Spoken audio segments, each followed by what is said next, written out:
Patulo atu.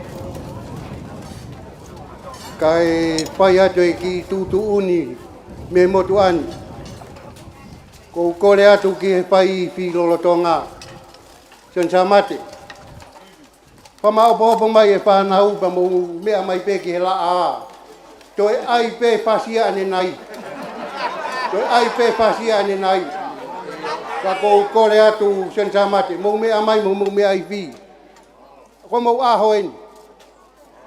Pe to i fia ka mo mea pe ke mea mai ko isutuku ka mo dolo.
Holo be ilo. Kai pai ha fia fia. I he hoa tā goin. Ko le beke whakatulou. I he whakatap kakato. O e pangai o lotu. Kai a tā pia moau. Pai pe ha whakamalo. I he whiohi anga o e aho koin. Pia pia peke tui o rangi he ne whakakoloa ki tau tolu. Ai aho koeni. Aho na e visione pia mei mua. Ka au ku whakahoko he o tua i hono taimi. Pia ku tau whawhetai ai ki he o tua mafi. Ka Palestini, kau whulau, koe i pola nima e aho ni. Koe pola nima ia e whai iwi lolotonga mo e ne kau iwi lolotonga.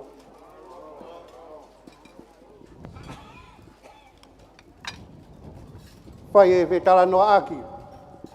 Pea mo e whanau a ko. Loto e kau whai a ko.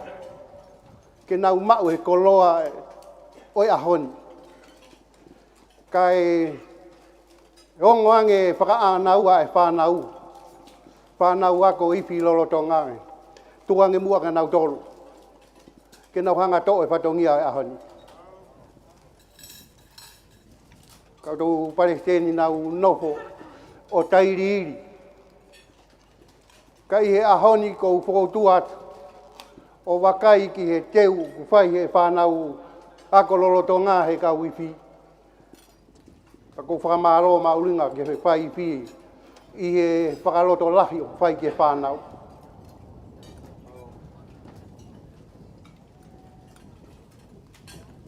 Kau whalau, ko kore whakamore more atu.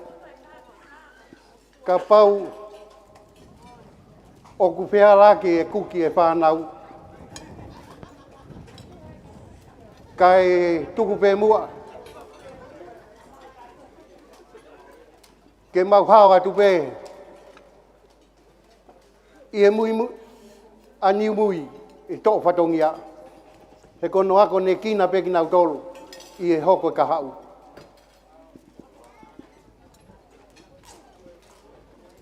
Ia e whia ma wahai a te au. Koe ui, koe kau uipi, ko risi mua. O ku nau rawa whakataha mai e.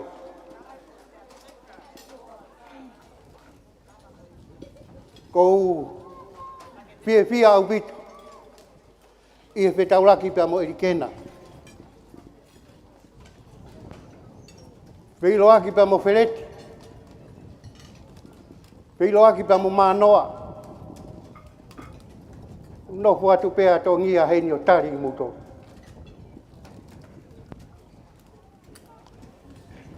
Ko mau i vi ia, kei iai haneka. Kau korisi mua. O kunau kei tū karikari. O pou mai ki he kau wifi lolotonga.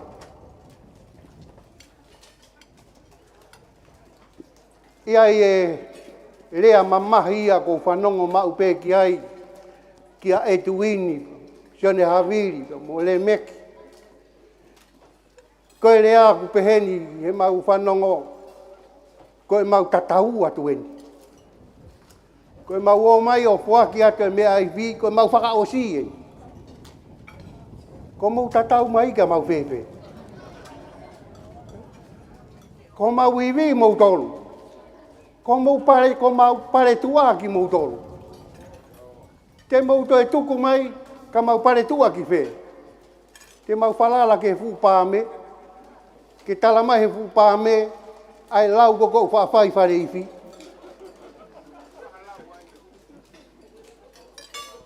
Ou amua e tukuange ki mau tolu. Takia tongia pia mo ka kolisi lolotonga, kolisi ai ka wifi tutuku i tonga tapuni. Mou kau mai hono pātolo aki ki ka wifi ko eni. Talu mau pe, tau kotoa pe, koe hulungia mai pe ai ka wifi tutuku i he ifi lolotonga. Kana ahi pe ki ka wifi i ahoni. Nau to'o whatongia pe. Pe koe haha o mou whakamau a mou tolu ia. Ka kia au. Kai ilo au ia pe koe hae kehe. Ai kau te unga hina koe ni, me kau te unga ako. Ko usio atu au ia, kia ka hau. Whaamu mai au ia, toi tūtu uni mai e pare area, toi ai pe halaka pare area ia.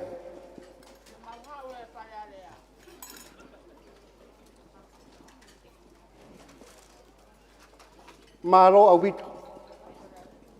Ai mau mea ofa lelei au bitu. Hange koe rea whakapeiloa ki ane nai kua kakato i te unga ako piulahe ahoni. Kau ki ai beha ngahi mea aku mau sio ki ai tonu ke o mai. Ou ai tuku pehe ko lava mai e mea ai pi. Koe tau te pire i he watani. E tuange pe ke kau wifi lolotonga. na o mai tau ngahi pasi. Kau ia iha taha ku ma whana ke rea, ono whainga maari eni. Ka ko wakai atu pe ko li tutuku, ku o mou mau haki iwi. Mou o mai motolo hoko atu. Ko e tama pe ko kune to e mai ka, ko ia pe e pure he ahoni. Mou o mai o iwi ai lewa, tau whakawhie fia. Ko e whai e tau lotu. Pea mea ai e tangata eik Palestini ko mo tu hake o taolunga he lo tu. Ko e loto ata ai whai ai mea ko ia. Ikai, whamore more atu o ku tapu pe me mea ko ia heni. Holo pe ilo tuange ki he kauipi lolotonga ke o maha tau pasi. Pea ke lawe i pe kau ia o maa whana ko ke whie ki. Tuku peke nau tuku pehe la a ko ose nau whasia nau dolu. Ka ke mea mai koe o whaha tauria maa whana. Mano abito.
Ki mona tapo ki ia e me ai fo ko ia ai ko spiula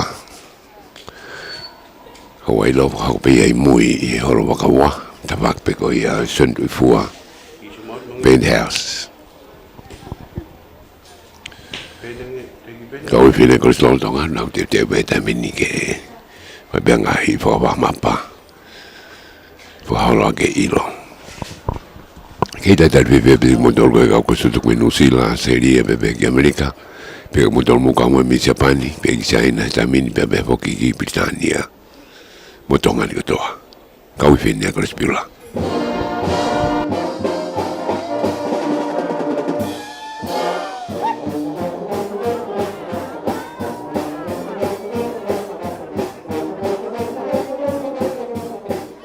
Ket via ko kana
Olo pe mo iloka e whaiata ki maa whana.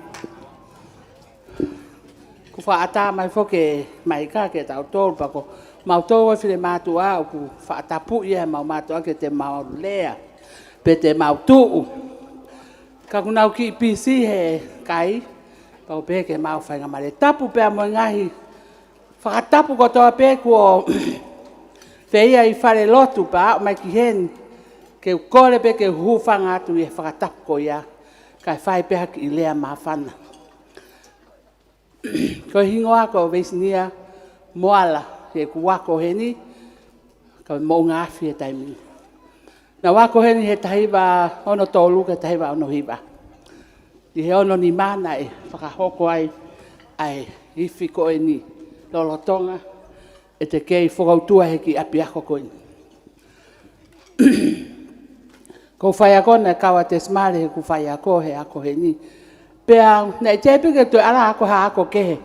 Ako aho fitu pehe ako teu, ala ako he, alu ki fultoni. Ko toki alu peo ako kehe na alo huke University o Utah. I he wanoa wataha o mawa e hoku ki certificate meia. Kana wako pehe aho siasi. Pea, o kuongo peia ki he maui koe ni. Ha mea whika o aki mo kori spiula. Taim ko toha pe ka inga. O ku mausio mahe o pe ke tau I fi. O ku langa pe auhu. O toelo I mata. Mo lotu. Mo whaka ana ua pepe e lava. E kau masiva ko ni ke whaha wheau mo hatokoni. Ke kori spiula. Ko e... Ko kua ko mano mo ngafi. Pea ku nau komit foke ka wifi o kai nau ki sumu. Pea ko whawhetai ke o toa ka foke te whaalawa ai sumu. Pa kore mai ka au ke o alango o ai sumu. Pa kone oni pe pa unofu ai pea mua o whanongo o whakata. O wale pe e tuina mo mea ko hu mai au. Pe mamano, anu ki he ko te kau e mau whakata koe. Whataha nia e ka wifi. Kai ke he e ka inga. Kai peke o whea mao ke o tai ilo po hana o whakataha. Pea whaiat pe mo kai whanki pou mo e oho noa. Ka ko whawhe tai au he ahoni. Pa teu e nau wholau ke nau hau. Teu wai pe mo au ia mo e. Pea au toi tā ho lau ke he whine mātua. Ai koho mau tō uhe. Longa mo e loto. Tā e atu ke whine mātua o lisiahi mari o tongia. Teu o naua ke na hau. Tā ka whelet ko tā. Tau o ko tau alfa au sien male ke tau toe lava aloha toe katoanga. Ka tau alo he katoanga koini. Ko lea pe ko e whakawhetai mo e whakamalo. I he fu mea ifi ko e ni. Pea mo e ngau e whakataha. A asereria mo Nusila ka o ma Amerika. Na e kai ke whakaukau e possible e lava. Ke tukulolo maha whonua ka whonua. Ke mau ngau e whakataha.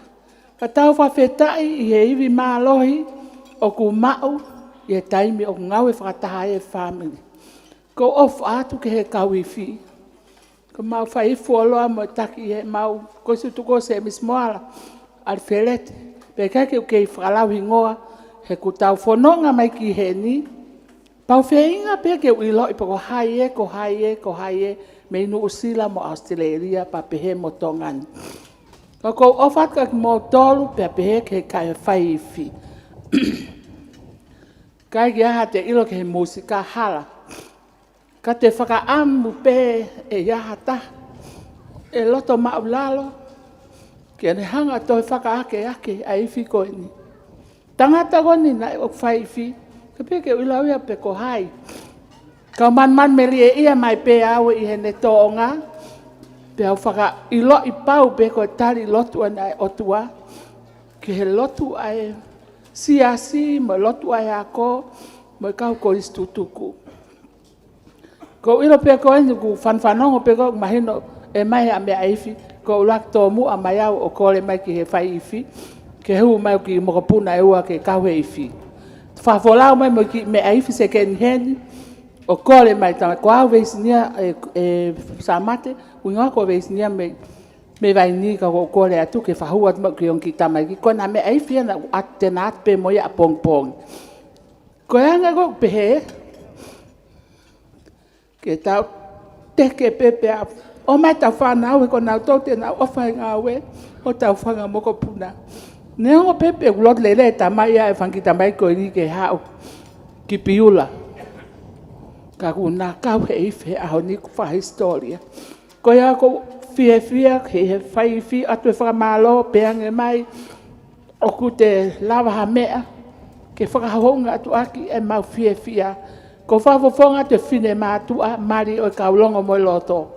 Lisi ahe ka o maa ai hoa e kau urtea angon na maulawa mai o ko atpe whafofonga atu e mau fie mo e mau whakamalo pea mo e mau tala monu ki ka wifi ko eni. Ko alpeo tangi e ka wifi. Mo ilo, ko e kaha mo tō mo rolotonga o ifi, ko e fia anga o e mau wholau, ko e lava ai me ai fi ke mo wanga o ifi.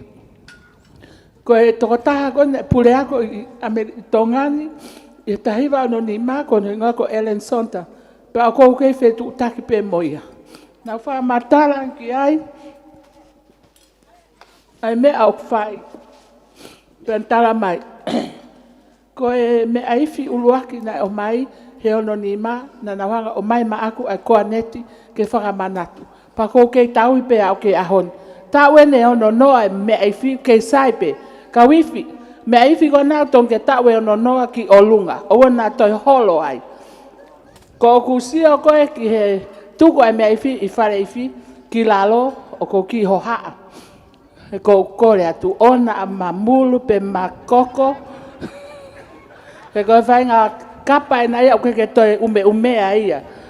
Pa koe ne makoko anga hafu sosa phone kau sio mai he interneti te utalahi au pito.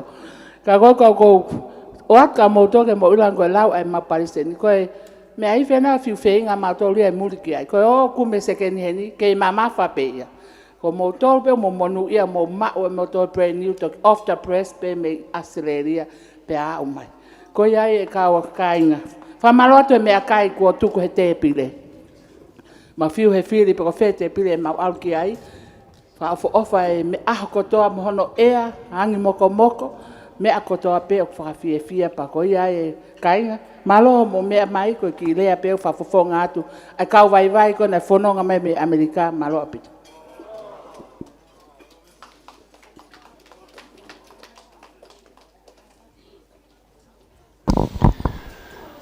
Mulla on me he livestream broadcasting me piula i mui beni i hono wakawa i ilo hoata. Pamalo bega itu mo unga. Ini ang nalei ka tawa mahe. Ai ka toanga o ahoni. I konga uloki ko konga wani.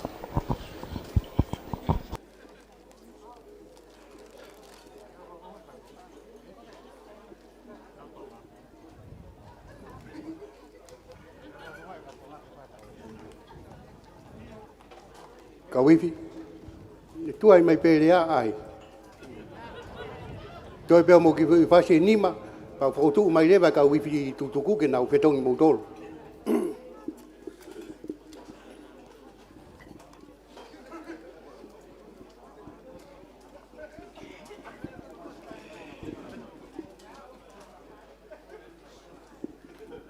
Ai ai pe.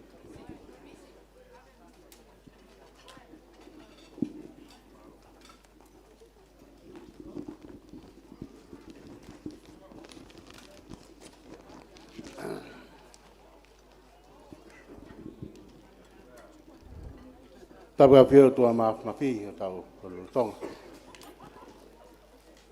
Tapa ke eiki. Mafu ke aula.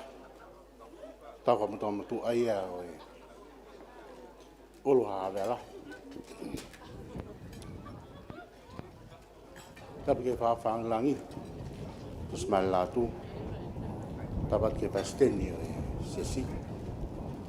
Baneri mataeri. Mai ka pasteni o e. Ka questo tuo in America. Asteria. Ka ma no sila.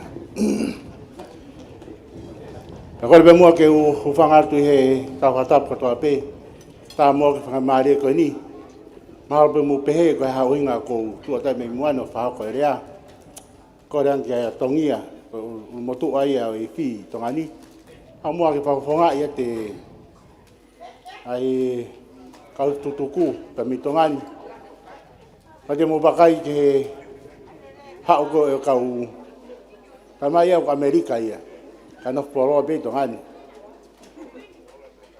pa te mo bakai ke kau fola mai pe me muri to la ia bita kau korismo a he hifi o nau fola mai i ka toanga ko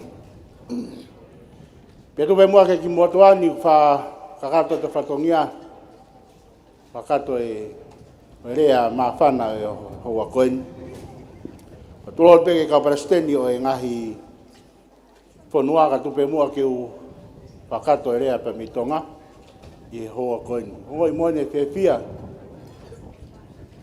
pa falangi ka mai pure ako pe foke presteni kas masila ti kau pe he lau wat pe fa malo ka ti motol ke fenga pe he rea ko ni ke he pe me rea ko ko na fa hoko i he popure lulu o tai pe na mahino mai ai ko e tala ko ko a ta tolu e tu ta mai ai ka wifi pe hanga pe o fotutu ai fa kau pe talang e ba ki fa i filolo tonga fa i hawen wike na fa hoko e konseti kon ko ai kolisi fa ye ko finga panga ko tang ke fa i fi e fa ko ya ko tu ko programa ta minute ke e tau mai e ka wifi a ta tolu fa ye a ko wifi a ta fa a ta ni ma e fo ke e mi ai pi ka ko ni o mahino e fola mai e ka wifi pe mo mi ai fi e ke o mai container ya ko loto e fai kau pe me Australia ke nau hau pe me ai fi ka ko talat pe ne ka te koe ko pau pe ke fai e ifi pe a te moutari e ifi o fa mai ai ha hui fase nima me he aho ko ia ko aho fa ko nima no siulai ke tari a ke ifi. Ai ke mauloto, ai ke tika. Kone hiri beko ia, fai ke iha motolu. E mea ko ia. Pe utu ka wha malo ia fai ifi. Malo tariang. Ke monga whawhe paki i aki. Aka whau pa mei mo. Pa mawongoi. E mau fia la ke mau tuku mai ai mei fi ke mo hoka tu aki pa peu i mai me president kon ka Amerika mano e ba me Amerika mano me Australia mano me New Zealand ko ha mo tolu ko taria ki ai ko ha mau tolu ki Amerika la tu pe ke mau fai pe ki foi niu ke mo winu pai leva no te kaki ke pasteni kon koe o konstitutuku pa mai pure ako mo mai ki tau whakato e whatongia tui ko whatongia ai ni lere koe ni ke talia ak mo tolu mo mea mai ke whai e ngāu e Reo pe koe aha mau mea i tongani. Ka koe nge pe koe rea, ko mea koe ni, ko mea wharufua pe tau tolu. Koe o whamalo atu. Ki he whaifi, ka maa e kostutuku, ai kawhilolotonga, maa loa tari. Ka maa loa tari anu. Ko whakaukau koe, ki he hoko atu, ko skaltana noa pe mo i kawhitutuku, ki he hoko atu. Ko tau ngata a ngāen. Te tau ngata pea pongpong. E tau whaifatongia pea mai e ipi ke kospiula. Ka koeni. Iai pe mai pares mai whaifi tutuku, pe mai whaifi lolotonga. Ka iai hawhie mau ai whaifi lolotonga ka whainga mea o whie mau ai ki tau tolu. Te utoi ui at mo tolu. Pe te tau alo whangongo ke whaifi. Aia e Masila, ko tuunga ku iai.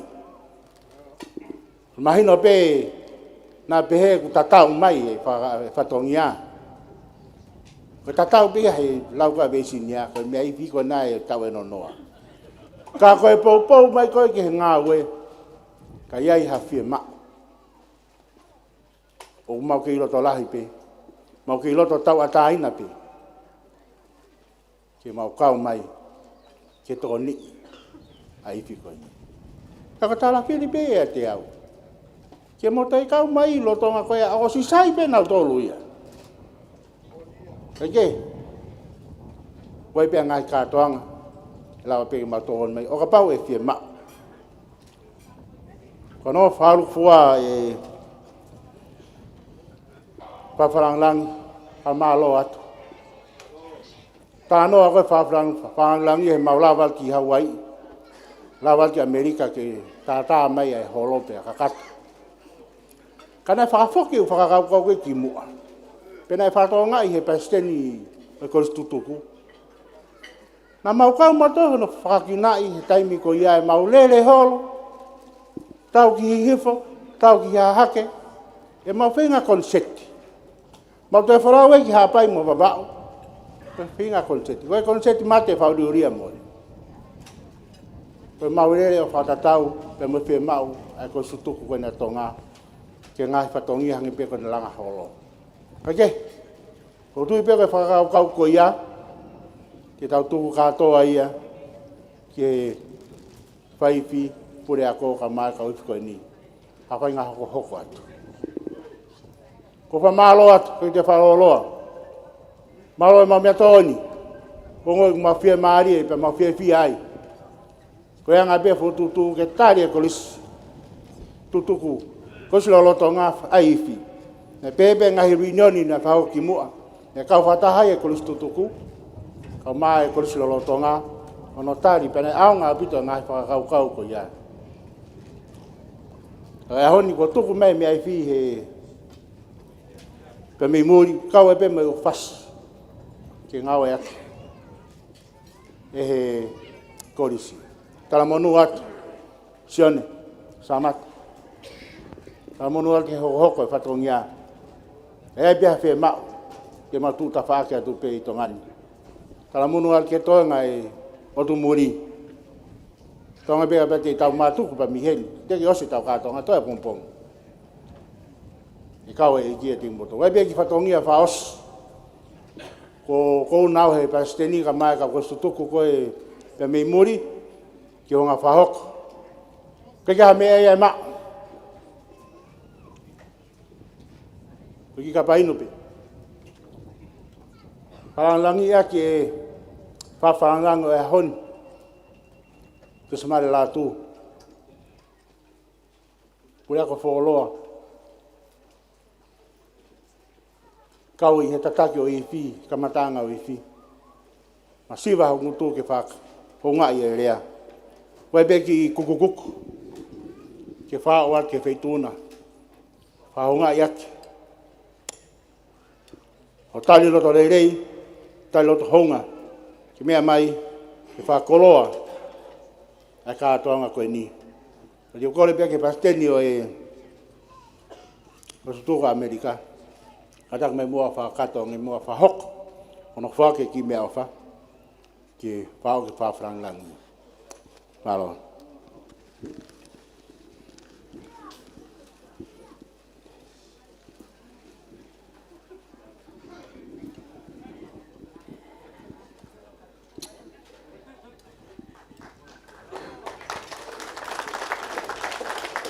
Malo.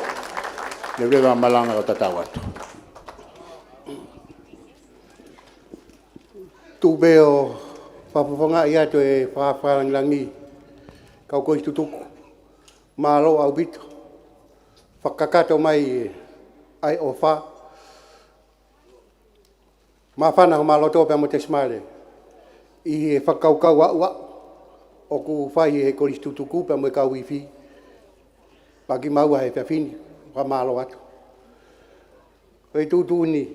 Kore ki he iwi lolotonga. O mai hau mō ki fwoi whasi pētah. Pakone osi pe ko ia ku o mākona e iwi tutuku. Pea mō whetongi mai. Pea koe whana mai. Ai whakawhe whakalangilangi. Talange ka Stephen Fine. Pea mō se misi moala. Kou whie whanongo au ki hiwi ai iwi mai indamuti. Pai te iri ha mō tauluia. Pe te mō namu wako i whia. Whana mai whakalangilangi. Ka wifi, maha tau whasi, ka whetonge tau ka wifi.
Malo. La va tu le vai ai ka wifi lolotonga. Ata mai le vai kristutuku. La va tu fa nau. Mu mea mai motolo hoko atu loto. Aku tukat be foke pa nga mari lolotonga ai fetongi ko ini ka ku iaha lea kai ke ko ne lava mai pe ifi i tutuku o whakaosi e tau ngahi polo kalamak, wha ulewa e ku ia ibe ma ngahi whatongi a kehe.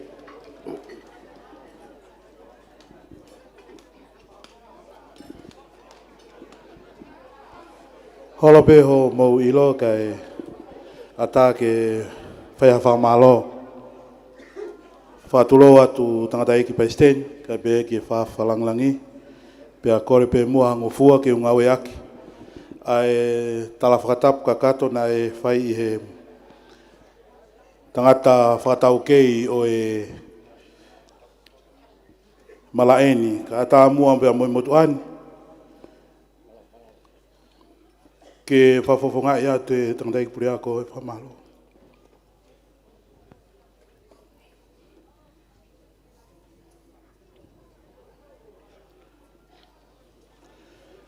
Ho ngerea ke whafotunga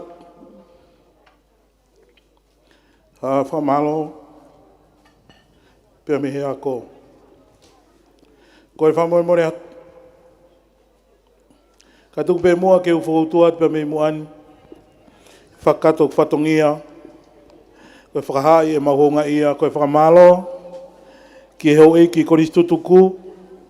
Koe uhi koe mea ofa kaf. Ko mohanga o whaki ahoni. Koe ngā ko mou manatu ofa mai. Pe ai whakamalo. Ke whawhalanglangi ho tuku ho taimi. Ka ke mea mai kau whakatamo ki mautolu. Ia kololo tō ngā. Ihono maalari. O e whak off. Ka koe mea ngā ue mahu inga. Ke pātolo aki ai musika I api ako koe ni. Iai pe ki kongalea. Ko loto pe ke whakahoko atu aki ai ma whakamalo. Ka ki mua ke whakahoko atu ai ku whakamalo. To mua whamalo hen ke matua tau I whanau. Koe ngā koe whakawhitao I aho koe ni. Whai pe le vei. Motu ani ka pe mau kau ngā we. Kono pāsia te pulu ke whanau I whi. Ke whai e whawhitao I aho koe ni. Whamalo atu matua tau I whanau e ofa. Ofa e mata homo whanau. Whai e whita koe ni. Ke ilo ai ho eik whalanglangi. Tangata eik paisteni. Pea moe Koristu tuku. Lawe ai amanaki ai au. Pea moe kuako lolo tō ngau mau kei tari mai pe me ta whaki. Ka tuku pe mua. Ki kongarea koe ni. Ke whai ake ai mau whakamalo. Wai e rea ku taka ho tau whanua. Koe ofa. Mā te aki. Pea moe ofa whakaatu I. Koe ofa mā te aki e kainga. O ku hifoia pea mei olu. Pea ku hake eke pea mei lalo ki olunga. Koe ofa whakaatu I. O ku hifoia pea mei olunga ki lalo. O hange pe koe ni. Nofo ai tō ngāne pea moe tō whewhine. O ku mā te aki ai ofa ai tō ngāne. I ene tauhi ki hono tō whewhine. Pea ku whakaatu I rewa tō whewhine. I ene ofa ki hono tō ngāne tauhi kua whai. Pa ku whai pe ai whakaatu I. Ahoni. Koe mā te aki whai mei olunga. Ka tuku peke mau whakaatu I atua mei lalo. Malo mua Koristu tuku. Pea mehe ope. O au peke Koristu tuku a tonga eki. Wahe whanua tonga tapu. Tonga. Malo mou ofa. Pea malo ho mou ofa mā te aki ki e whae ko eni. Mā tūngai ho mou whakafu. A mea ngawe mahu inga. Nā kunofo pepa moe tangata eki puri a koe whakaamu. Pe ka whē nai. Hakuonga. Te mau lawe ai. Pe te mau hange ai koe ngahi ako koe. Tai maarie. He koloa.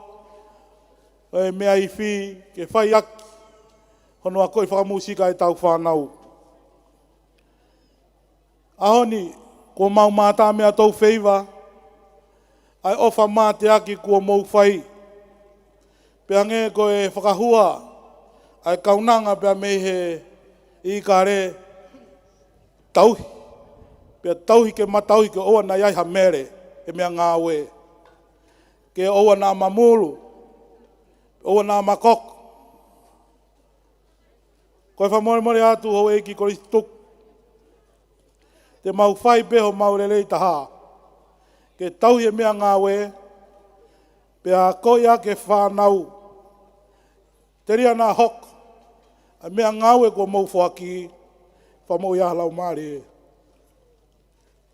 Kai gare mo ua. Pa fotunga pia me puri ako e whakamalo i he loto maulalo moni. O whakawhakafu ko mo hanga o whakahoko e ako eni. Kai tuku mai pēha mau whainga mari e. Ke mau tau mori ringi pe ki e whanau ko eni. Ngau e ake mea ngau e ko eni ke whakalakalaka ako nau tare ni ti.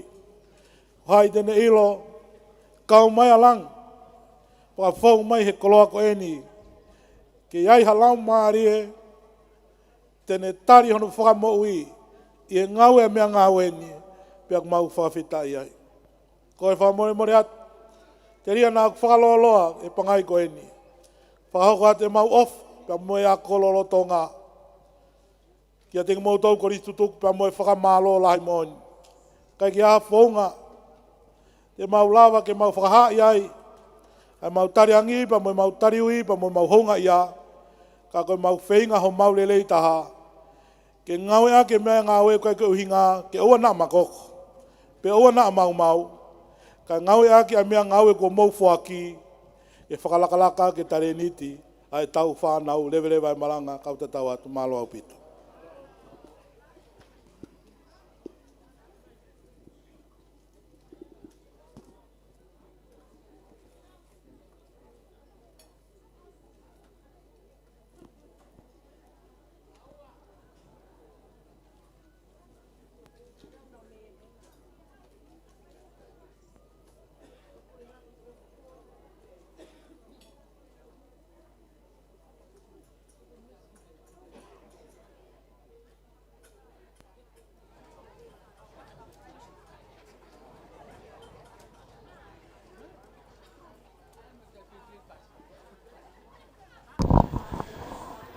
E ho kai foke ai ho ai lo i tamini.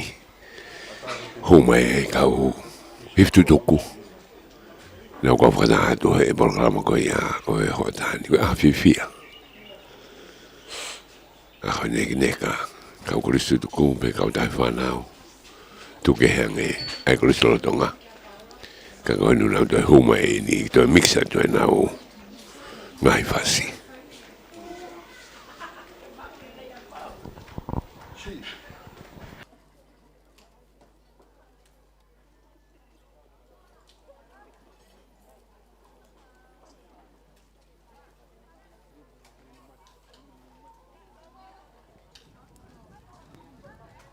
Tahu ke ni mau kau guru, kalau moi lah tu, kau nak go tak ada mefi.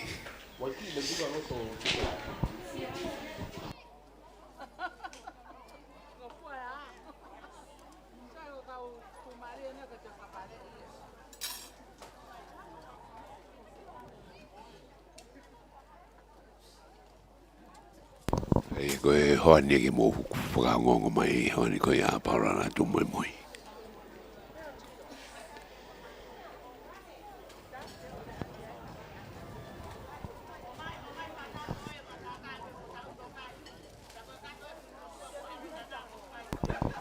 Malah dia begitu orang ikut taksi ada wahai menome apa yang ni.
in the mood dia.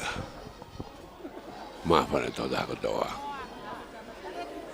Honya ya. Para ito muy.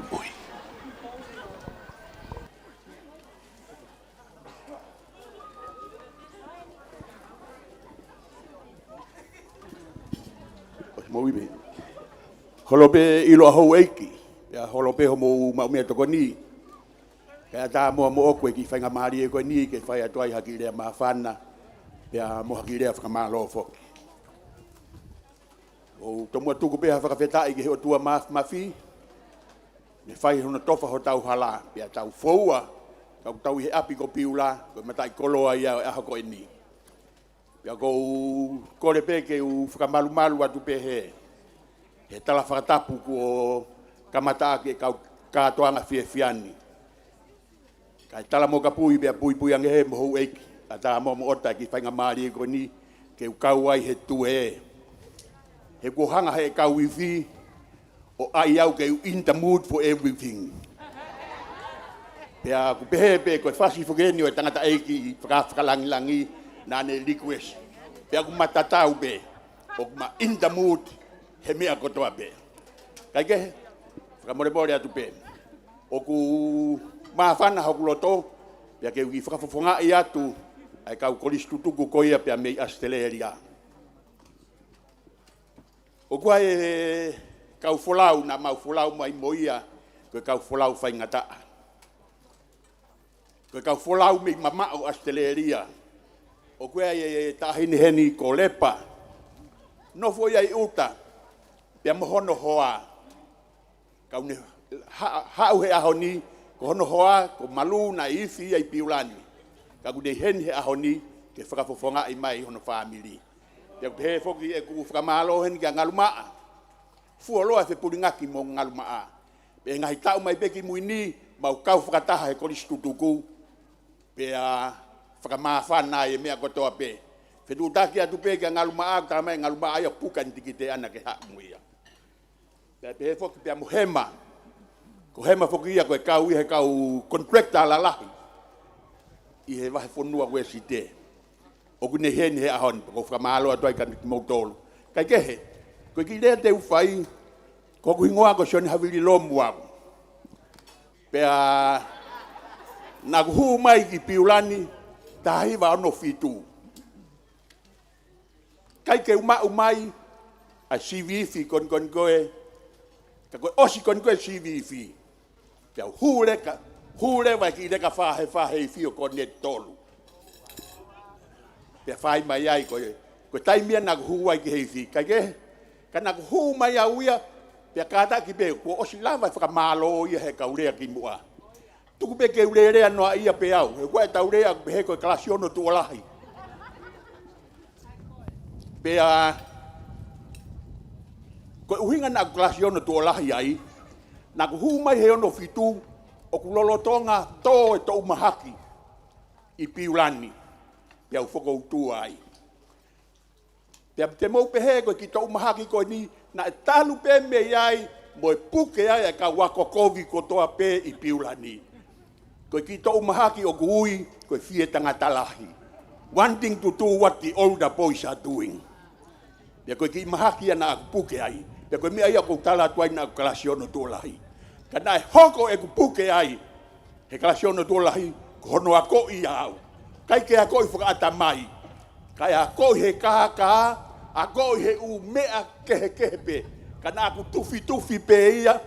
O aonga i he ahoni, o hoko ai koe Palestini, o Australia.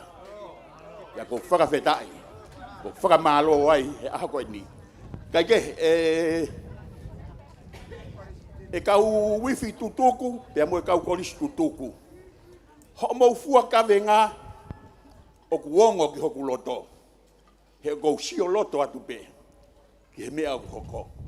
Pia kuake e kumanatu, alu e tamai mo e foha, koe whai e na whakamaketi i Palestine. Pea whakaheka koe na ki tomki, koe ki tomki si ipe. Whakaheka e nauta.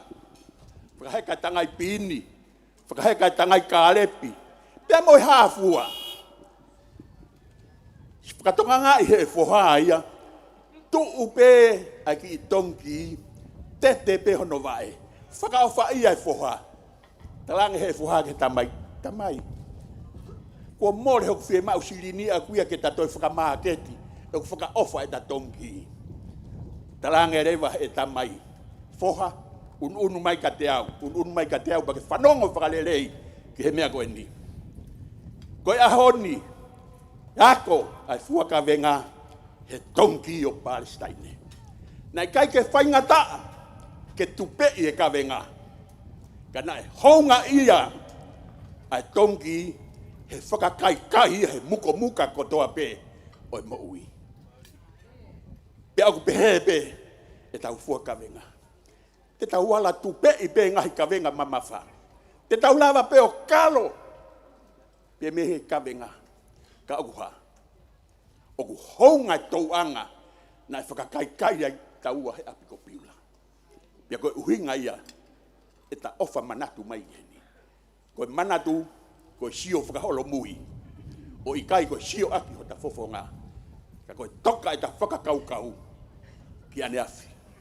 O koe whakawheta ai mo whakamalo e kau kolis tutuku. Pia hangen aku whakahua aki he mau ki whakataha kolis tutuku ane po. Ki presteni o tonga. Koa uia ku kai ke umohu atamai. Ka ko ngawe. Moku ngahi nima ngawe. Koe kakai mohu atamai. Tahu pa angalahi ai siasi i sene lensiloti. Koe tahu pa angaya. Koe psikeri tali ko milisa malu. Kau matai tohi kotoa. Ai kau ngawe. Ko au besi kalasi ono tuola. Ya si fuka ofa. Koe tataki he kui. Kau kai ke tokanga ke he kui. Ko hange ko mea ku tau lave ko toa peki ai. Ko otua lahi. E faifi. Kau ki afe atu he tau. Ko mau tolu kon me Australia. O te ke toi tokanga ko ki mea. Mea be fie mau lakuang e koe. Lakuang e koe. Ko tali ia a mau tolu ai iomo ikai. Ko fie mau au ia. Fie mau ia ke mau ilo. O wai ki foi lea tu ifua te ufaka osek beia. Ai ki lea no he hoa koe ni. O tala mai mau be tu ifua. Ko ifi palasa. Ko haki i kakala be. O ku manongi be he ene kei. Pia ko ene mai be. Pia osleva. Ko ala tu be. Ka wai ki kakala te tala noa ki honu historia au be. Ko e papai fatu. O ku tuia me heila labe mo e kukuvalu. Pia ku kai ke tuia ke whakaofo ofa. He ku kai ke lia ki tua. Ka ko e papai fatu. O ku pa opo ia ki hoto fatu. Ki loto. Pia ku tui lewa he whae. Ai papai go ia. Mo e whaka anaua. Mo e whaka amu ke pehe. O pehen. Ko e taimi koe te ke aluai. Ko e tui koe ni ma au. Ko taimi koe te ke mawahe ai mei api. Ko o toki ngā ue pe, pia mawhana ho sino, pia toki hanga lewa, e mawhana ko ia mo hela ia. O taaki mai, a alaha, pia mo manongi, aho papai fatu. Kau kolis tutuku, na e tui, ko tau ngai papai me api koe. Mo whaka anaua e kau whai ako, e tau whakawhi whakalangilangi. Whana ua e kau whai whekau. Mo alu atu ke wheitu upeo mo iai. Pe hei kai ke manongi ho mo papai fatu. Kai oua lewa pe ke whai hanga ue. O lewa pe ke hela ia. E kau koris kutuku, o ki kai ke mau hela ia mau tolu. O mau fie mau, ke mau manongi, pe alaha ho mau papai nai tui. Pia me ap kopiula, lewa lea.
pai whakamalo a whitu. Pea ko kore whamore atu. Lava mo whatongia. Tua e whanau ke nau me atu ke malu. Na mo puke pea toe lahi o kawenga. O tuku pe mua ke ua tu hoku whatongia e ongo lea koe ni. Ko iku benga hi whatongia. Ka kumou toi pia loto lahi pe pa mo me atu pe ai o tali mai ke to a hoi fasi. Ka pau ko whakaatu i atu pe na toi puke maha taha kamu noho mai lewa pe hena. Ka whakao si atu pe ongo lea koe ni malo.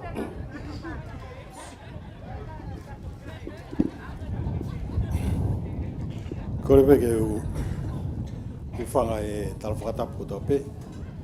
Ka e ata mō koe whainga maari ko ni ke u whaia ki lea, maa whana pe. Ka e ki mua ke hoku atu, ko kui ngoa ko sione a hawatu. Pea ko kulere mai, lai whetu ko kulere mai miai.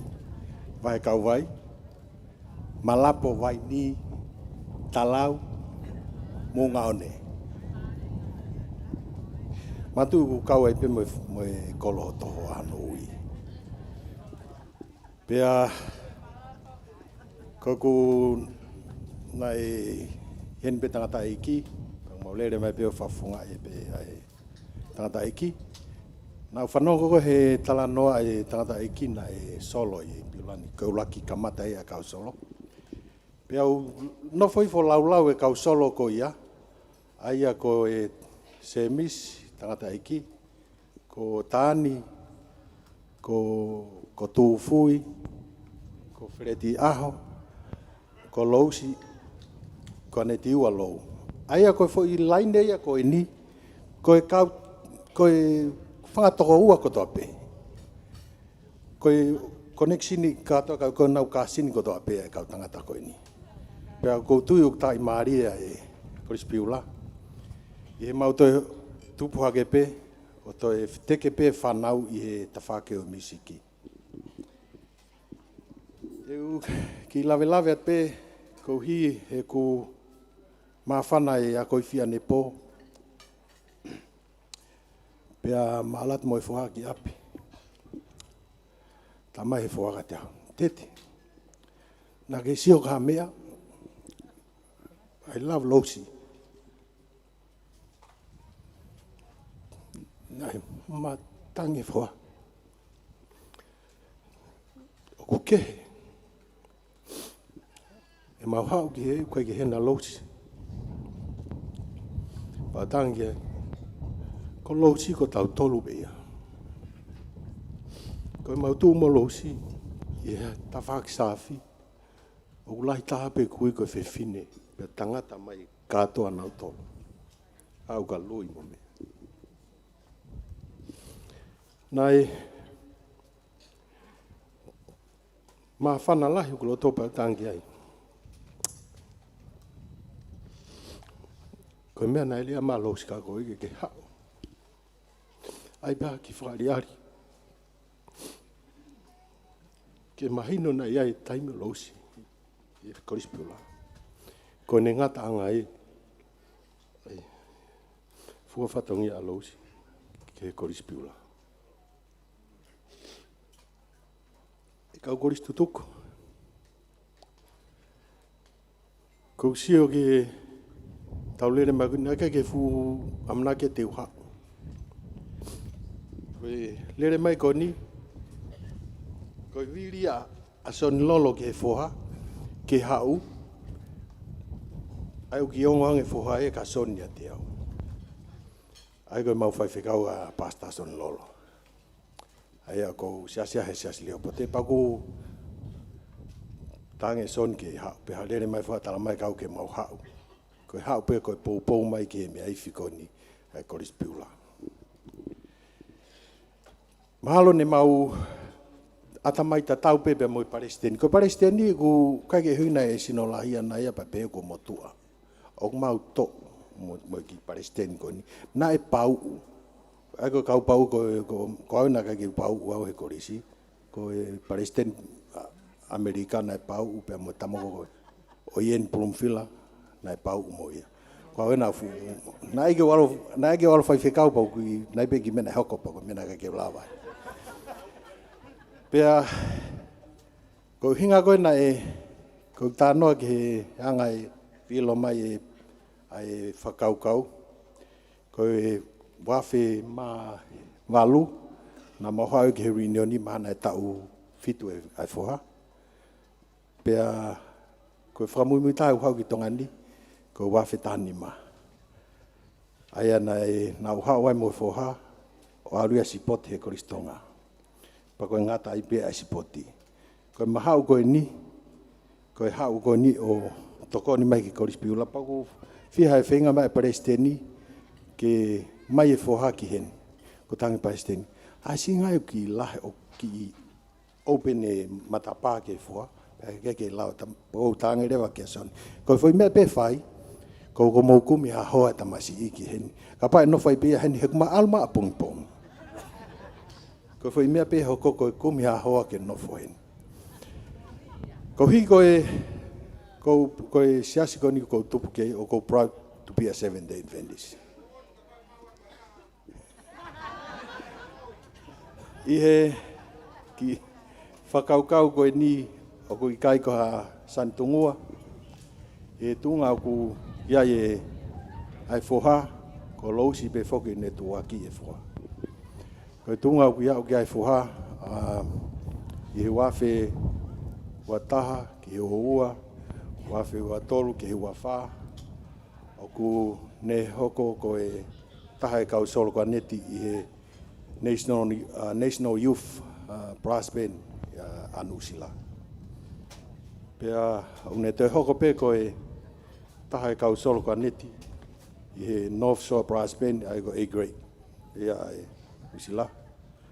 Pea ko e i he whamatala e foha i he tohi ko ia ai National Law i he wafe ua. Ko e toko taha o fitu ia. Pea ko mea ia ko whaamu ke tānoa ko wha. Tala noa mau pe he siasi. He koe tāpua ke utau mau. Koe siasa o fitu. Wai o whalahi ka ki motolo e. Kau kostu tuku. Pe ke kau korisilorotonga ka sione. Koe whoke ilo sione ia au. Nā ma takai holo mamo tasi kono apiu fuke isi apita sione. Ko ui pea sione ko ila mutu. Ko hi ko tasi ko ma hanga. Lahe tasi au.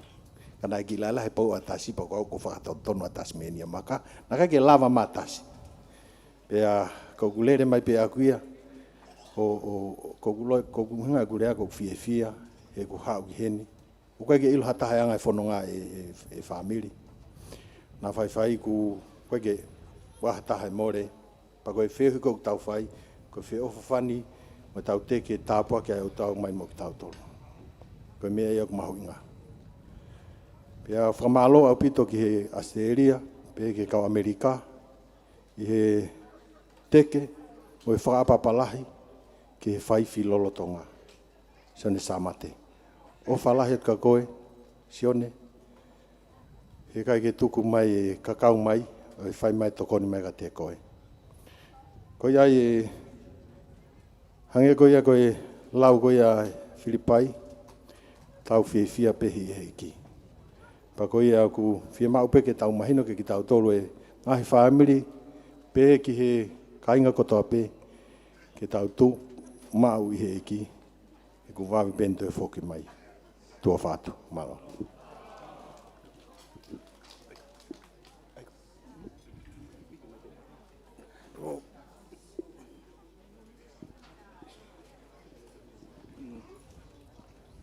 Kore peke u hufanga te ngai tala whatap. Uso no hawhaket mi muan. Ka tuku mua ke whawa tue. Ki mua peke u kamata ko whaha kato kingoa. Ko kingoa ko soan baham. Pere mai me ki koro ko haa kio mi baba. Pa ko u takai whala. I haano.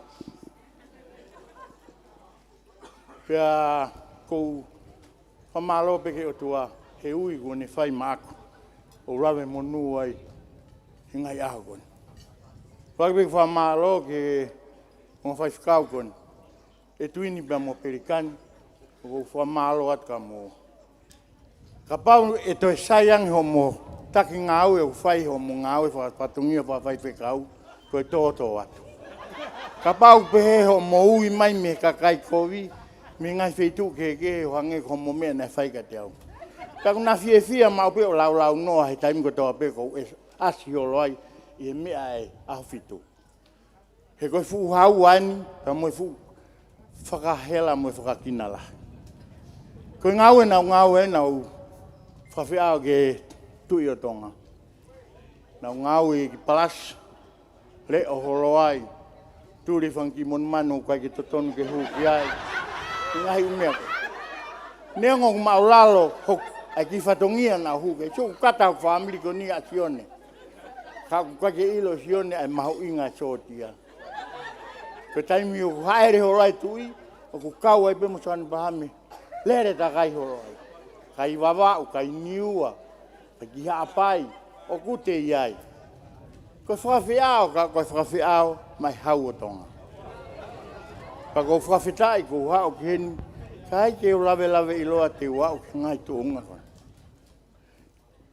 Ko wawalai ata ki mo tōu kai ngā lotu.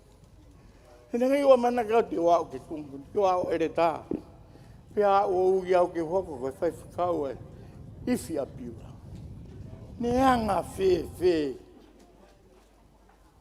Ka ko whawhitai ki o toa. Ka ko si haka i pia o koa. I hui tangata ko whai mako.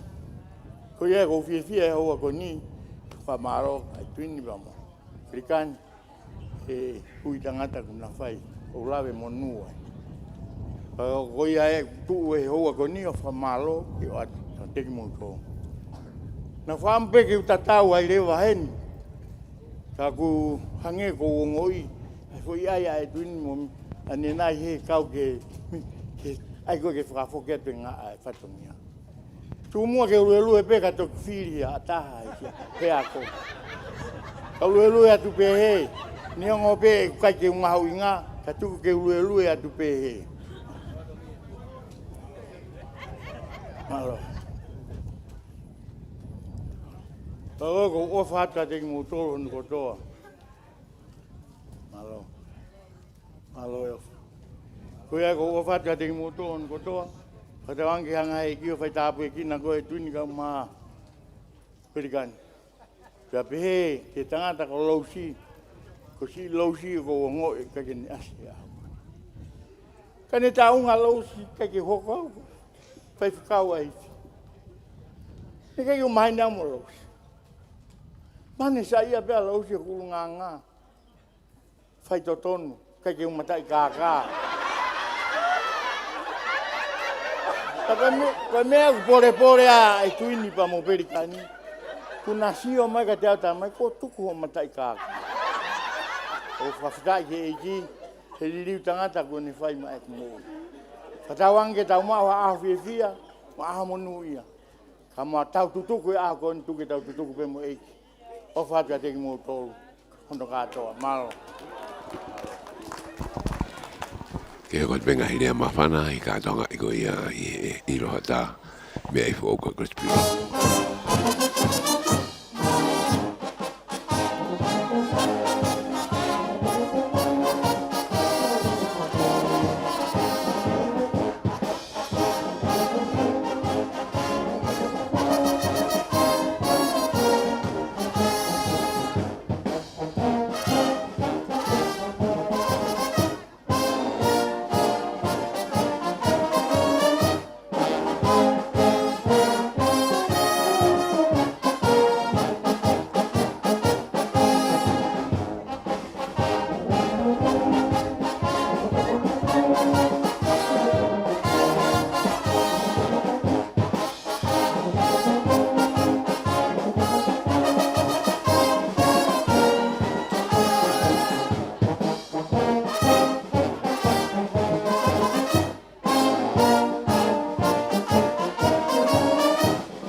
Kau i whatata hai, kau i Malo tutu koia, Chris atu Pila. kau i fi.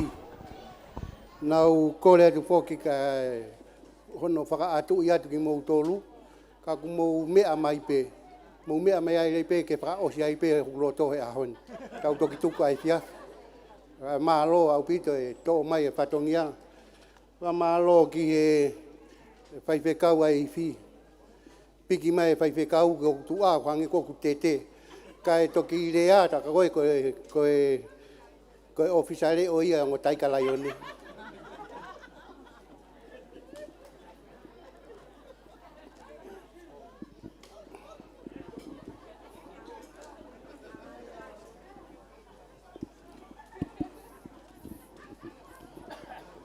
Ko le kongo mo le be mo kau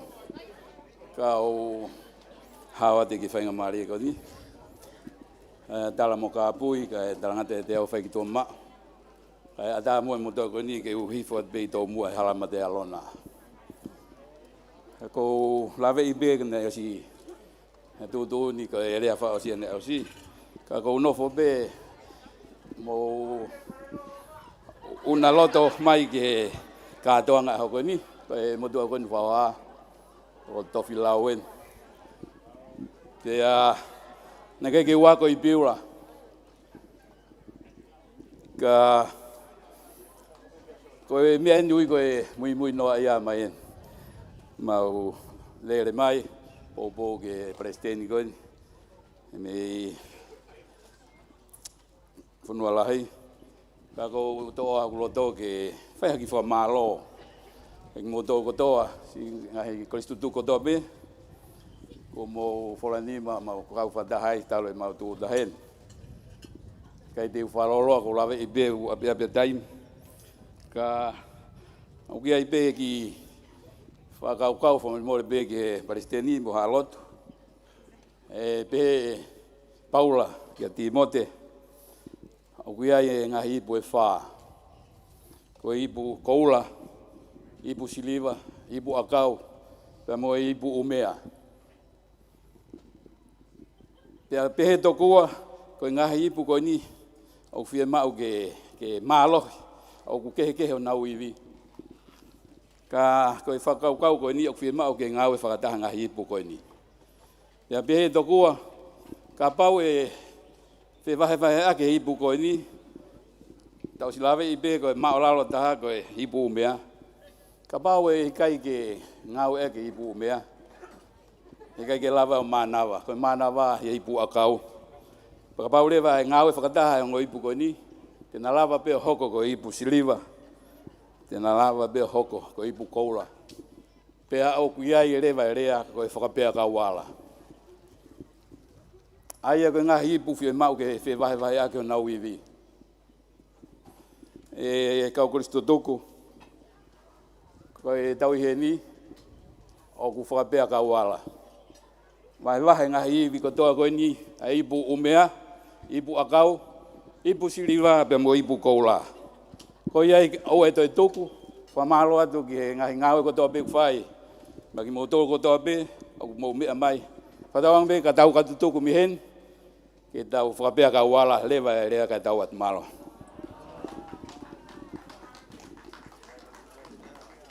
Ko le atu kau iwi, maa ki po i whasi. Au at be whawhiwhia. Au whawhana ko sutuku. Mo whamala whaka edwin mo unga me Amerika. Ene ane rei ka tau kau whatahe wa dani.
Mahalo bit, mahalo ku fu maulolo e tau nofo.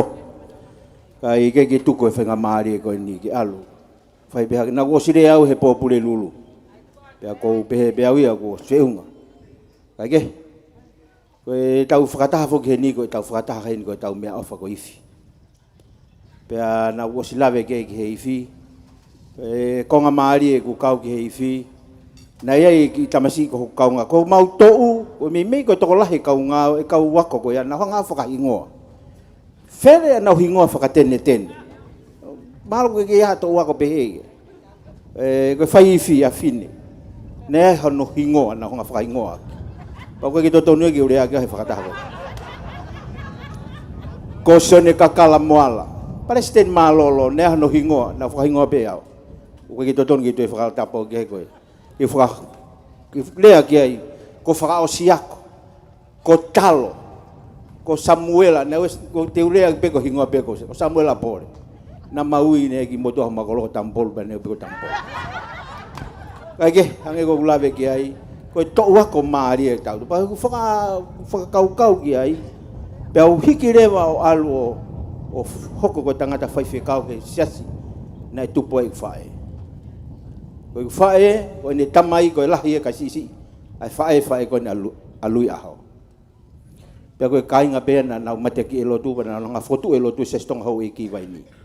Pe ko faka au ke wal ki. Ko alu atu ki ai fai pe meta tau na fai piula. Una o vale na tu nga faka ingoa ka fai kau ai. Ue te fai kau ta ko pateta. No. O hange ko te sio ka fai kau faka apa. Alu atu pe mo fai nga to ngai fe. Fai nga to nga pe na fai pe piula. O gai ki lea no pe. O gai e tau lea tonga ko hau kau tu. Ko hau kau tu o ilonga ia he kau tangata he konga ko. Kai ai hau ki moa te ki alo tau ki ki kolho ko. E fo i hoki moa au. Pe kai ki mau e mea na ki whakau koe. Tau atu ki kolo koe.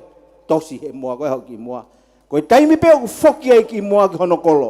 Ka tau e pepe koe moa ko una tau ke yang e pe ulah yang. He kai ki fo i moa koe ni. Koe natula e tama piula. Ilo e taimi tau foki e kere koe ni. Hika ki mau fo i matolata.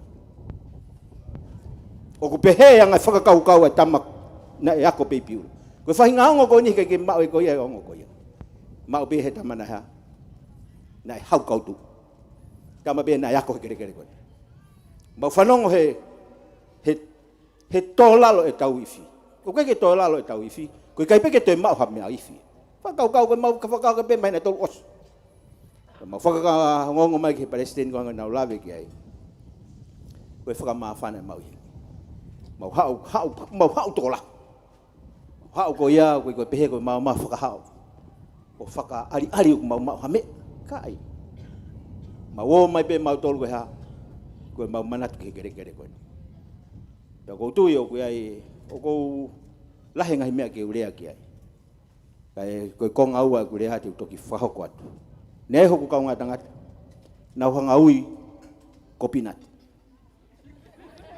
Tau mo si ilo pe motol ko ia koe kalu mehe motua ko ia ko feu iaki. Pinati hoko mai hono foha mono ui pe ko ha pinati. Pinati pe ho mai ki haun. O gai hono foha he ko kalu seti kui ko pinati. O ke hui pe ha ko pinati. Ko hui ko ha. Ko kau tamo ko henere mo feu kina na kai ha pinati hen ta turi ko kai ha pinati. Ui ai pe ko pinati. Koe tangata koe ko whiu iaki. Koe mea koe kai ki whatonga helo. O koe ki asien te maurere mautori a koe. Nei taimi koe na maua ko ifi ai. Taimi o kei mohi atu i fua. Kaua hui tangata koe na. Wea fui fasi koe miti. Wea fui konga tā. Ono i loto. Nei kai ko lawa ifi. Na lawa pu maa pe tua inotai koe ia. Kako taimi koe na ofi maka siana hau tua. O more e te whakau kaua ki kai. Fiu whenga i ki fui nota koe behanga siana tai hulu a ki fu whau. Mawhahi koe au koe. Koe ni osi pepe kai peke toi koe. Ongo mai peke fui whasika koe iloi au. Mana tu e tangata i koe. Kai ke. Kai ngalot. Koe spiula. O behe ai mau hau. Koe mau mawhana. Whaka rea mai hoku. Tukon Palestini e siaos. Whaka mai Palestini o Amerika. Mau mari e he malanga tangata i Palestini. O ki nau tolu kondo apea unau kau he, ngau e ifi. Pegu ke ifi, pegu ke sio ifi, pegu ke manawa ifi, pegu ke kau he ifi, o ke monu ia ko. Talama he Palestini o Amerika. Toton ke mau te fok mau tolu me mea ifi ke Amerika, ke nau ifi ke nau maa onion. Kai ngalot, masiwa lea ke foka kau ia. Lahe ngahi mea ke utala de kako whakaose area ko ni. Nei hoku ila mutu. Nei ako he.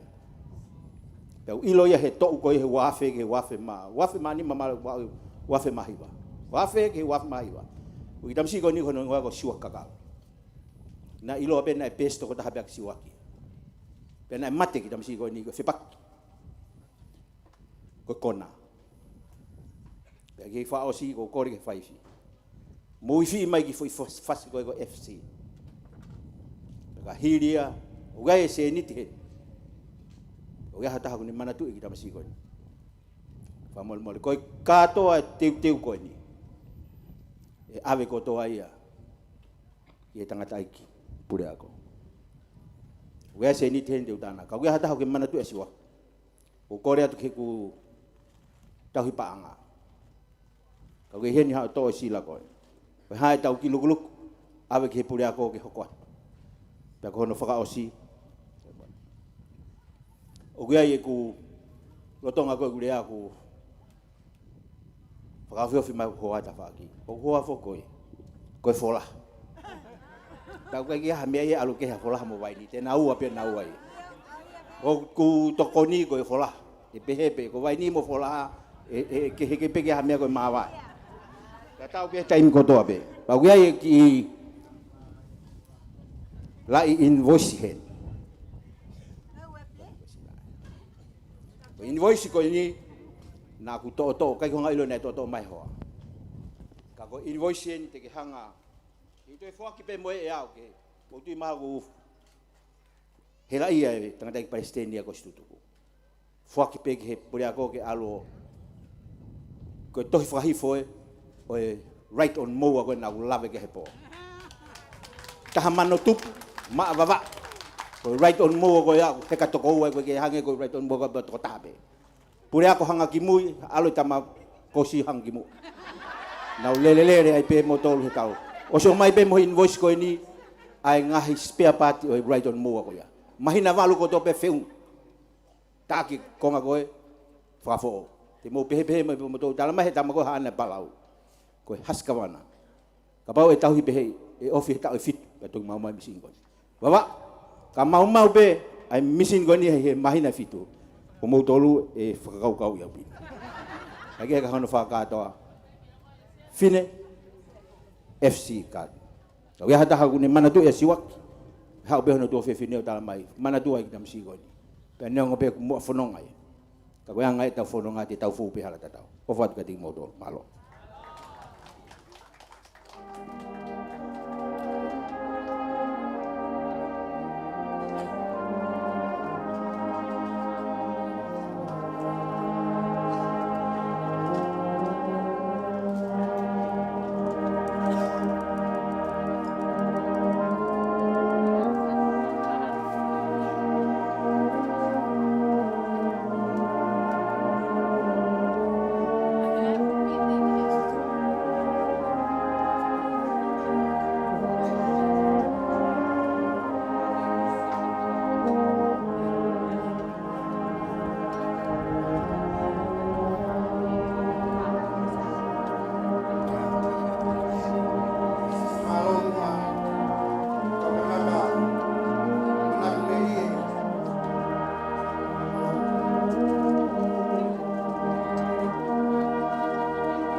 Malo bit.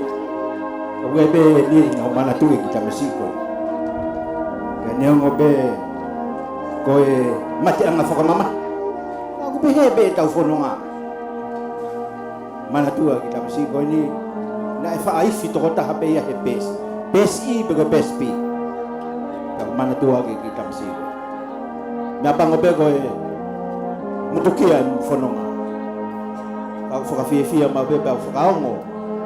Hangi ko tau ta fie mawa. Ai ofa ko fai ko ta. Wa ta ko ni mandu siwak. Ko fa malo lah yang kati ko. Siwak kakala ya be me waini be mo to fo.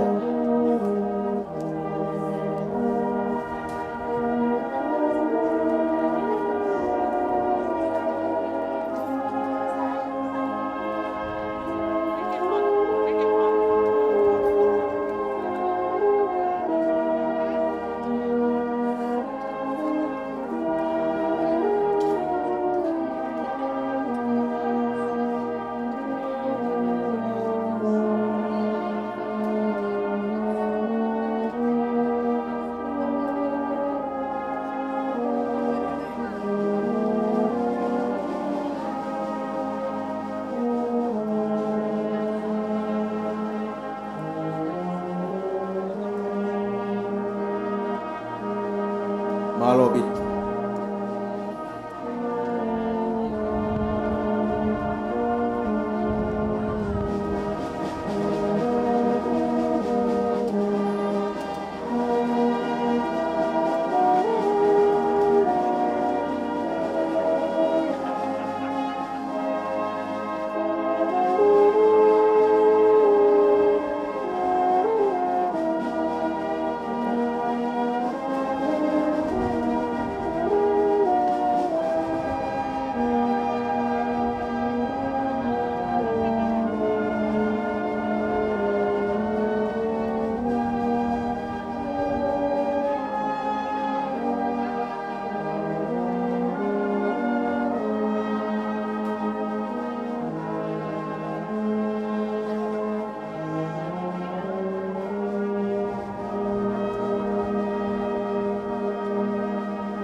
ko e mana to fa pege la motu ko ni to wanga na fai close ko ko ga me viu hoko ata ki tau nga ko ni tua fat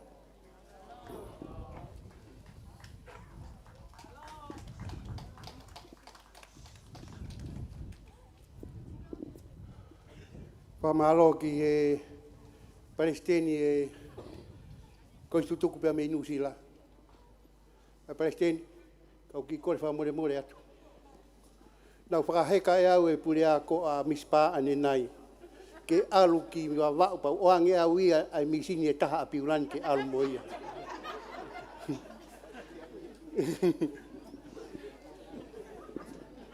Kou whamalo i e tuku homo umo ua ka mo umea mai. A koe uhi koe ku whai a ko. Ka koe uhi koe ku whaafe whaalangi langi. Ko whana nge ki ai ane nai pe ke mā tuku ha ke mā lolo kalo mai. Koe whai ngā loto ia ku kei puke mautolu ke mauto o whatongi ato mui atu a te koe. Ko kore pe ki he kau iwi. Maha tau ki whasi. O kore ke tangata ik Palestini. Paha tau lea tuku whamalo. Palestini e lotu. Pe a whai ai pe e tau lotu tuku pe tau mālolo.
Kore be moa ke o whatuloa e pepa mo e ngahi tala whatapu o se noa whaki at pe me moani talo e kamata e prokalama.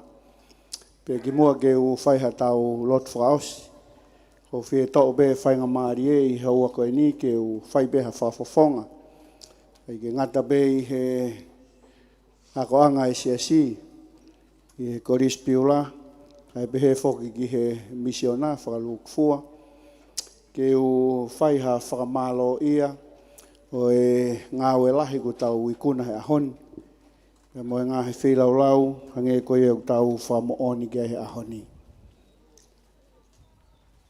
Kai ke mauharea lele ia. Uharea whiunga. E lava ke hanga o whakamatalai. A e loto honga ia mo oni. I he motoani. Kau mai ako anga e siasi pe mo e kau ngā wei tongani. E behe ke he kāinga lotu. E atua ke e whamalo loto honga ia. I he whawhalanglangi o e ahon. Ka koe helo he malae o e ako. Ne hanga o whakakoloa e ahoni. Pe tau kau whatahai. Te smare e latu. Atua e whamalo loto honga ia moni. Ke re koe. Ka hui koe whelaulau. Pe mo e fuawhatongia. I hanga he tau. O au mai ke ahoni. O ke i mau be whainga maari o e mo ui. Ke whakakato whatongia. Tawang pe mo e tua mafi. Ke ni hanga o tāpukina koe i he toenga. O e hala whanonga. Pe ko tui u ke whakoutua pe. O mea mai ki he ngā visone. O e kuohiri i he ngā we. Pe koe ni utau sio mata ki hono utu. E hako tupu. O e ngahi ahoni. Pe koe u ato e whamalo. I ngata whoki ai ko whi e whafongat pe e whamalo lahi. Ki he kau paresten. Kau mai ngahi Koristo tuku. If Koristo tuku toa pe me ngahi whanua. I Nusila. E pe whoki Aseria. Kau ma Amerika lahi. O ko whi e whafongat e whamalo loto honga ia mooni. Ke reki mō tolu, pia mō whilaulau, o kulawa ke inasi ai, ki apiako koe ni. Pia mooni be koe rea piula, koe rea tā kātoa, e kane tai oua piula, kai ke tau whakataha tau tolu heni he ahon. Ako hanga e rea piula, o whakamā opo mai, a ngāhi whilaulau, pia mo e ngāhi tukupā, pia koe au tau whamo oni kia he ahoni, pa ato e whamalo la, kia reki mō tolu, i ho mō manatu mai, ki he tau ngā we, i he lolotongan, pia hange koe mea mō lawe i e tūnga, na iai e tau i whi. E whakaukau atu ki he ni, pia ko manatu ki he tō wholofola ai urak whā, i he taimina na te teu ke tau ia e kolo tau ko vela tā, pia hake atu pia mo e to a koe pe mei kolonga tatako te reki. Koe taimi koe na hake atua he whanga koe ni ke a uatu ki velata ke whai hono tau i. Na tō ai atu pou laki lalo. Koe taimi na ne tō ai he nela i he ohofia koe i he pe mei he kolotau koe ni velata. Pena e whakahaufia e te reki. E whahaufia e te rekihi, pena e toa e lea koe ni nā ne whai e tupou luaki te rekihi. Ka pauna kai te ke tū kou toka. I a honi hoko e lea tū he toka i he kolonga tata. Ka koe whakaukau tatau whie omi he houa koe ni. Kau Koristo tuku, halbe ka pauna kai ke mou tū he ahoni kou toka. Ka wate whamalo lahi. Whafou me me tai haa mai. Ai loto whi laulau, a toka ni he loto e kau paresteni o hange pe, ko tenga nei tō he loto ko ia ne mai a, ke ne langa aki ai kolo pe mo e whanua. Ko ia watu ai e whamalo lahi, au pita, ke te mou tolu, i he whi laulau ulawa ke tau wakai ki ai ahon. Pe whatawangi ki he o tua mafi, ke ne kei whakakoloa ki mou tolu, koe ke ngata hen, ka ku kei hoko at bea ngai whatongi ai he kahau, pe ko wheha taimi, e whoki maho tau e ki koe ne toki osi ia. A kono whakatoa, o atua ke whamalo lo to honga ia, pe me he siasi I tongan malo bito ai whilau lau. E ngata ko whamalo at pe ki he kau tau whanau ai kau iwi, whamalo atu ki he whaiwhilo tonga kau mai ka tau whanau, whamalo atu he wholanima pe mo e whilau lau o e aho koeni ke lava ke whakakatoa ke whatongia, pe a tau mau whakotua bebe mei mua hen, kai ke aha whiu ia pe ko haongo sia. I he mawhana pe loto, I he ngahe mea koe o tau wakai ke he ahoni, pe o ato e whamalo lahe bito ke ting motol, mo e whatawang, hanga he ki o tāpukina, ai ngahe aianga mea ko tau mea ngahe whilau lau e ahoni, pe ke hanga he ki o toni e motol, e hui koe tau kau whatahene. O malo ki he whaifi ai korisi, sione samate, ato e whamalo lahe o bito ki he whaifi, hange koe mea na kulawe ki ai, na e mawahe ato e whaifi koe ia lo siafu, pe I tunga maolunga pe, na ia e ifi koe ia e korisi, me na kai ke to e whawhehu ia, pe uhi koe tau kei, pe mo e pōtoi, I he tangata koe ni, ka e pango koe hoko mai e whakoutua koe ni o ne vai tuua, e fua whatongia, pe hange be koe mea kumou lawe ki ai. Pe mawahe atu ka mau whaihano whasio ha whaifi, pe kumou ne lawe koe ai paisteni a tonga ni. Na whai whakaukau atu he kau tangata koe ni, kana I kai hataha. Ako whamalo ki he whaifi koe ni, ai ne awhe mai, pe mo ne tohi, ke ne toha ke pore koe ni. Kana ku whareang ke ne whae, aho na ku lere atoi pe mo ne whae pautalang.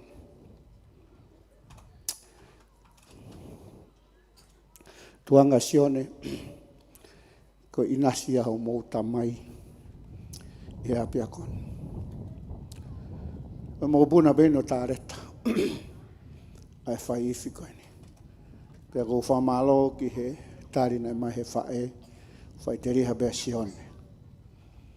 He ne whiri ko ea ku ne whai pou at peki ai. Te ko whamalo atu sione, ai whasi koe ni utau whanongo ki ai. Ke lawe I he kai ngaloto e siasi, ka umai ka waahi. Aho taha whao me o e tau awhe ua wha, e tu uta mai e paisten lahi koe a mamani ki tongan. A Teddy Wilson, o se ne tau wanoa, me he tu uta wha mui mui mai, a Flockenberg, koe paresteni e aho ko ia. Koe tau mai ne paresten lahi koe a mamani, I he aho taha wha, hiwa e whiawhi, a e wafe ua wha, e tu uta mai ki tongan. Pea koe taha ia visone, koe kau I whi, ke nau tari e tu uta e paresteni. Te ulahi pe mono ngahi nau nau, o ngā ue koe ni, I tongani ke hanga hufi, ai Office for All koe ia, ai CSC, I aho taha ni mā. Pe wai be e whakanganga e polokalama koe ni, koe ki mini conference na misiona, ai e tongani hene kau whaifkau tonga ko toa pe mei muri, I he wiki hono ua whakaosi koe ia o Epeleri. Pe re nau whalere polokalama ai, I ngā wheitu ke I tongani hapai wawau, pe beheki e ua, whainga maari e pe moniua, ke lava whakakato. Pe kui nau tolu koe te nau teu ke he baptaiso, e baptaiso ia heni, I he whiawhi, aho taha nima ko ia, hiri ia, ai hufi ko ia, ai Office for All e misiona. Pa koe ka ngawe si e nia, koe ngawe lahi, pe mo wha historia, I he misiona, ai au whai whawhalala, ki he whai I whi, pe mo ne kau I whi. Whai whi a seria, ko tui o ku kei mau whainga maari e be, ai mo ui, ki he tau whaou, he ki New Zealand, ka uma Amerika. O whi whakau at be, ai whakam koen, ke mo wakai be ki ai, o koe whakam, e hoko e ahpe heni, I he wafe ua whaa. Ke taitari, ai paisten lahi koia e siasi, pe kai ke ngatai, o ku hau pe mo e whakatah, miti ia koia, ai unioni, whakahoko toa I tongan, ai hen kotoa, kau president me he u misiona ke kau whadahe proklama koe ni. Pea koe anga ia plan me whotutu, e koe hui ki he ne awhio o whai e whotutu e haere mai pe moia. Kaike, o ki whamanata pe lo tonga e kulawe koe ni, o ki kai ko mou tatau mai en. Ka wifi, o alu beba mou toe manatu mai, a taha wha o meo e tau whoou, tau toe whakahoko ai. Ngahi proklama koe ni, e toki riwake haere, he aho taha o no. E toki mea te paiste ni i he e whiawhi o e aho taha o no. A ia ngari ngari ko e aho tō pululu, ko e hiri pe prayer breakfast pongpongi, pe whairewa pe moe laka, ICSC i he loto kolo. Ko e hanga i e whotutu, i he tau whoou, e ko tui wewu sea ko mi te whiri, i na hong whakakato. Ka kuki lawe piki ai, e hui ka mahu inga koe, ai tokoni mai, ai ka wifi, ki he ngai proklama koe ni. Pe kai ki ngatai, o kuato e whamalo lahe bito, ka wifi ko istutuku, e kau whaifi ai ukorisi, ai ngai whanua, e moe ka wifi. Ato e whamalo lahe, i hau mou tokoni, moe poupou mai, i lawa whakahoko e ngā ue, pe moe whatongia koe ni. Pe ko tuibe, i he tokoni ai o tua, ke ne hanga o tāpikina ki mou tolu, ko hui ko ngahi fua whatongia o mou whai, pe a ongo lelei, pe langlangi ai pe, ai o tua o tau lotu ki ai. E ki ngatai ko whie whamalo whoki ki he puriako e korisi, ka umane kau whai ako, e pehe ki he motu atahai ni o api ako, sias masila, ne tau paanga be siasi, puriako he ngahi tau, pe i ahoni, o kune hoko pe ko e tamai ai api akoni, i hono whataurama e whatongia, hange koe au tau kau whatahai ahoni. A te whamalo lahi, puriako kau mai kau whai ako, e pehe ki ho kau ngā ue, malo hai, whanima whiwheka, ke he whataki o tau whatongia. Ngā ue koe ni, ke wika hau, toi tuuta mai mai timi, ke nao mātokoni ke api akoni hono vāre kōrisi. Ai toi hoko at pe, ai fua whatongia, ai kōrisi, i he wike ka hau, fue wike ai ua, na uheni ke vāre. Ai tuunga koe ni uai, o tau api ako. Ka kono whakaluk fua, o whie ato e whamalo lah, i he taha ko tōpe, kau whalau ko tōpe mei muri, mu kau whatahen mo mautolu, pe he ki he toinga, o e kai ngā lotu, e tau kau whatahen, ato e whamalo lah i ring mautolu.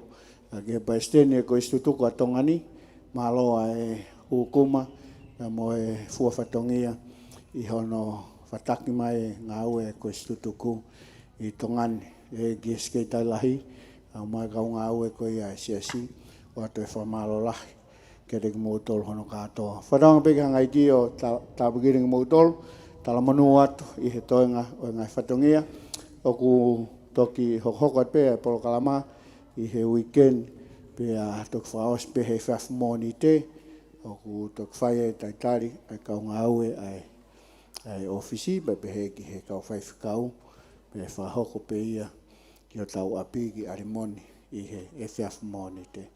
Ono whakatoa, anga he ki o tāpikina ki mōtoro, e tau kau whatahain, e whai beha tau loto. E o tua mafi, koe hau koe o ngahi hau, koe tui koe u whakarewerewa, a ho whai tūtū ni he māma mau iai. E haua koe ne u mau hau gere koe, e mau ilo i kai whiunga mo tāu, e mau mo ui, e mo e fua whatongia u mau whai, a mau hau bei gere koe maka tuunga i ho keresi, e mo e ofa tai whiriwhiri mānako e whiona. Whaftai ai ho mau loto malo e ofa. E malo e whilau ke uwhi ai e mau ngahi. Anga hala ko toa be, e lawa ke mau haa ko mau whiunga mo tāu, e mo e pure anga e whiona. Ia aho ni koe aho whakakoloa ni ke mau mo ui, e mau kauwhadah, e mo e ngahi plan mo e whotutu ko toa be, ko lawa ke mau wakai ke he ahon. Ma wha malo atu, i he whakaola ngahi plan mo e whotutu, o kulawa ke mau kau whatahai ahon. Mau whafoki atu gare koe langi mo Gloria. Malo eiki. Kan tai au ho kau mai he kai ke mau ikuna. Ai ahon. Kai ahon o mau ikuna mo loto honga ia. I he tauhi mo da take a whiona o whafou mai. E ko istutuku kau mafoki. Ai kau taki be me ngai whanua. E mo kau whalau, kau mai kai ngalotu hen. Pure ako e korisi, me kau whaiako. Me pehe he tare ki tāko. O mau whamalo gare koe tamai, ngai ni mga au e ko tope, ko nau tapa mai ke whakakato e whatongian. Pea ke lang be Gloria e pea e Fiona. Mau hanga gare koe tamai e hauan, e tāpagina ai whawhalangi. Neongo e whakatotola a, e whawhtai ho mauloto, o kei tauhi pe e Fiona, e whongwhonga ora pe mea kotoa. E hauan e o mau manatua mawahi. Ai whaifi ai korisi kune whakautua e mohenga o e mamahi, lo siafu. Mau momoi ato e tamai o e gigi ho afni ma he mau ilo. Kai geha me e whaingata ki ho afio. A koe mau rotu ke a whitauralo. A ke tokoni o tābuaki. A ke o me nonga pe mo e whi maari o whakoloaki. A o mai hoa pe mo e whanau. Whaftai ho mau rotu ngai whilau ko nau whai ngai tau. Kau hipe koe ngā ue a Fiona, e ku mau kai gehe ahon. Eki, tāpagina whawhai tuitui ak mau tolo, pa ke hai whautaki mau tolo a ke merino pe mai ofa a Fiona. Ia ha mau tutuku hei whiawhini, tau whi ao bebe mo a Fio ka reo ke ha aho ke whoki mai. Tau he mau mo ui, a malimore e tōnou nou pe mai whihalaki. Tare ak mau tolo i a Sisu Klais ke ho alo, ka ho mau wha mo ui. E men, pa koe tāpua ke au tua ke tamai, e mai alo me lau maare maani oni. Mau ho mo wha kai ngan tutuku mo mau tolo. Ona hika e whai beo tangata. Amen. Whamalo atu tangata i Palestini. Whai e tau whamalo mo e tau lotu. Pea koe tau tatau atu ia pia me api kopiula. E tangata e Palestini e koe tutuku me inusila. Family ka wif tutuku me family ofa. Me e pure ako ma whamalo atu. I manatu kia sula kakala. Mo tāna ki mai mea ofa, mai ako, ai paanga e tolu afe uangia uanima. Me tangata i ki pure ako, whakamalo atu ki he whamiri. Me ngahi maheni, o sula kakala whakamanatu i he ahoni. Kore whamone more atu pe, kau whanau. Ko kore whamore more, ko whemoe kina e tō whatongia e ahoni. Ko whanau ako, no ako nofo mau, teki ke nau. Tatau be mo au te ke mau ha mea tokoni. Ko kore atu. Tuku mai e ai ki toenga e teu whakaofo ofa ku mou ngau. Hala loto api mai e ki whanau. Mau aha maaroi ka mau au ka pongpongi. Ko tau tutu ni ke aha whatongia a pongpongi e kori tutuku me ka wifi. Ko aho sa pate o ku whai ai e ki malanga whawhetai i holo wakaua. Whai e malanga, whai ki kai hoa tā. I he tolu pe ofki ai, i he aho a sāpate, e to e peinga ai, ai ki kauhiwa kuaia ai ako, ke nau to e hiwa, e mau ki teu na e whai ki he mau konseti, na e motu ia he mate ai uhila. Kai kumi aha ki taimi ke whakakato ai, ka mau hanga atu o teu sivi. Mo mātuku pepa mo ofa ai eiki, rau toki wherauraki i aho sāpate tua wātu.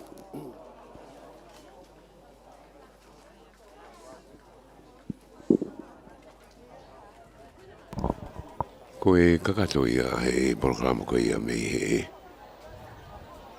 Korispiula me mai ni. Yo no Fuaki mono tapaki ia me fo oko i me afa e ngai Korispiula a Australia, New Zealand, Amerika mo tonga ni ki ako lolo tonga. Ko e ilo nane whakahau ko mai ki teni pe i mui pe me he wakawa hall.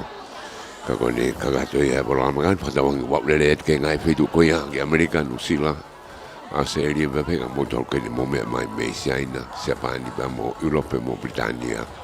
He haon mo whamalo atu whatawangi ne au lele te pai whatangia. me bang ne ki motu hia tam si pong e a ni ko e hau to da ko la me be ko sto ko piula tam te ia wilai kana te hokat be wa patumia ka ko dan mai wa fu po ni ma anehu ya ko e hodane I lo ko live stream ko e broadcasting be hoki ki he website ko ia apara mo la tu me he YouTube da de programa ki ka wa patumia ko ia me piula I auni pita tarapua e hoki ia webstar junior lea para moi la tu e be hoki